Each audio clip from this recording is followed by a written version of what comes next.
What's going on, America? Kevin from Kevin's Corner again. Got a heavy topic today because apparently President Trump wants to pull us out of Syria, which I can understand why he would want to. Then there are those that say, let's not pull out of Syria, which I can also understand why they're saying don't.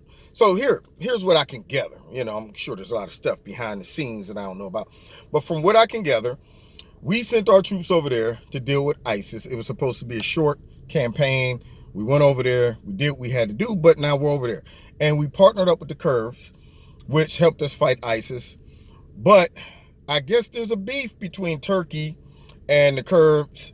And now that years have gone by, President Trump is saying, well, at what point do we pull out? Now, by pulling our troops out of there, there's two problems. One, there's like over 2,000 something ISIS prisoners over there that the Kurds and us were overseeing.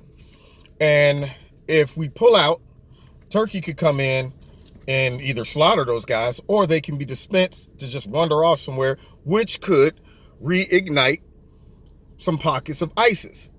But the other problem is President Trump asked the countries in the European area to take your prisoners. Like, look, man, these dudes joined ISIS from several European countries. Take them back. But all of a sudden now, they don't want to deal with it. Now, that blows my mind because it is Europe that had the open border policy. Let's bring in all the refugees and let's not make them assimilate. Come, everyone. You guys can have your own section over here in England and in Germany. We won't bother you. Gestapo won't come in and mess with you. Those bad police. The bobbies won't even come in. You guys can pretty much practice Sharia law because of their open and sensitive, politically correct approach towards Islam and radical Muslims. Well, they let Muslims come in without screening them. And of course, you see some of the results of that. So a lot of them end up joining ISIS, but now all of a sudden they've been caught. And Trump's like, well, hold up. We're over here. We got these guys contained. How long do you want us to hold on to prisoners from your country? I mean, can we ship them back to y'all? Y'all prosecute them on your turf? But no, they don't want them. So the other option would be to bring them over here to the U.S., put them in Guantanamo Bay, but then we're paying for them on our tax dollars.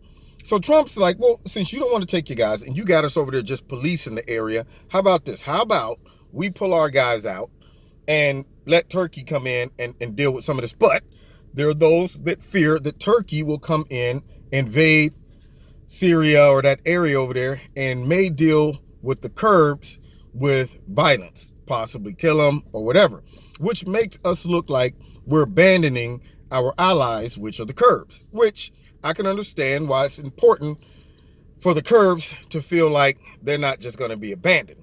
And you don't want to leave a void or a vacuum over there, especially with these 2,000 plus ISIS fighters, to generate some more momentum. And then you got actors over there like Russia and Iran. They always want to get their knuckles in things. So having a presence over in the Middle East, we'll be able to keep an eye on a lot of that stuff. But the president, I understand what he's saying. At what point do you say, okay, we're getting out of there? All right. For the simple fact, these fights and bickering between these countries have been going on way before ISIS. They are historical. They probably will not be solved by America or our presence being over there.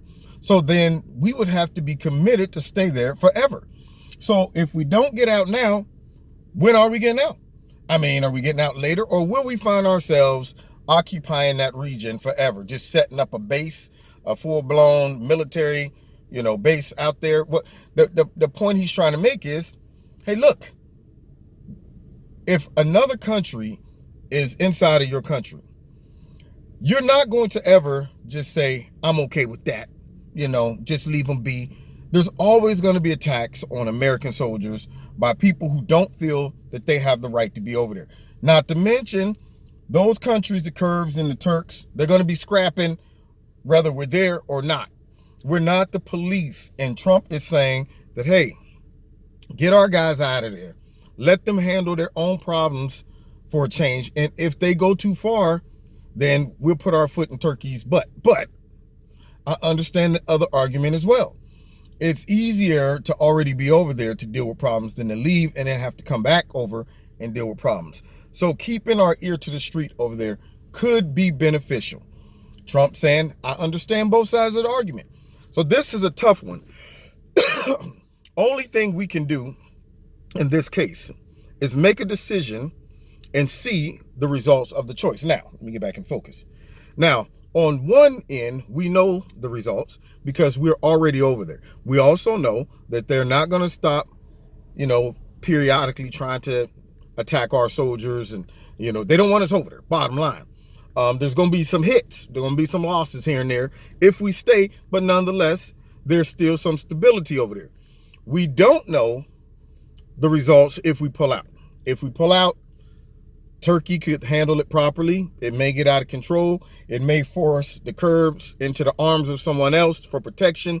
We don't know, but we won't know until we try. And if we say we're not going to try, then that means America has to be committed to just saying, let's just set up a camp over there and rotate soldiers through the camp for the rest of the existence of the world. Because if we don't do it now, and another Democrat or Republican gets back in office outside of Trump, they're going to go right back to the status quo of making sure that America is all over the place instead of here in America. Now, I think there are some strategic advantages of having people in certain areas of the world because we want to be able to be offensive and not just defensive. We want to, if we can see something coming down the pipeline, hey, we can stop it because we got ears to the street, then do it. But we have to ask the question, is being over there right now necessary? That's a tough one. I'm juggling this one. But I do believe that the president, if he makes this choice and the results seem to just go crazy, I do believe he will not hesitate to say, let's get back over there and put our foot in the tails of whoever is causing all the ruckus. So we're going to see how this one plays out, y'all. This is an interesting one. I've been watching some of the Republicans on TV who disagree with the president. They try not to go in too hard and show too much divisiveness. But at the same time, you can tell they're concerned about it because they're wondering what is the fallout. And the president made a speech yesterday where he understood both sides. But he got a point too. If not now, when? And these people, at some point, they got to work out their own issues on the playground. So you've been listening to Kevin and Kevin's Corner. Let's see what happened. The plot thickens.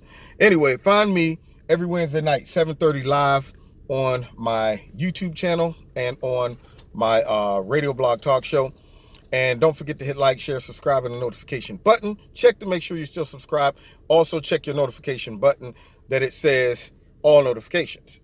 And check out the Stream Tees. If you like their products, put my name in the promo code Kevin. You'll get a 20% discount. And you can donate to Kevin and Kevin's Corner by clicking the links below. And find me on Facebook and Twitter. And we'll see you next time in Kevin's Corner. God bless.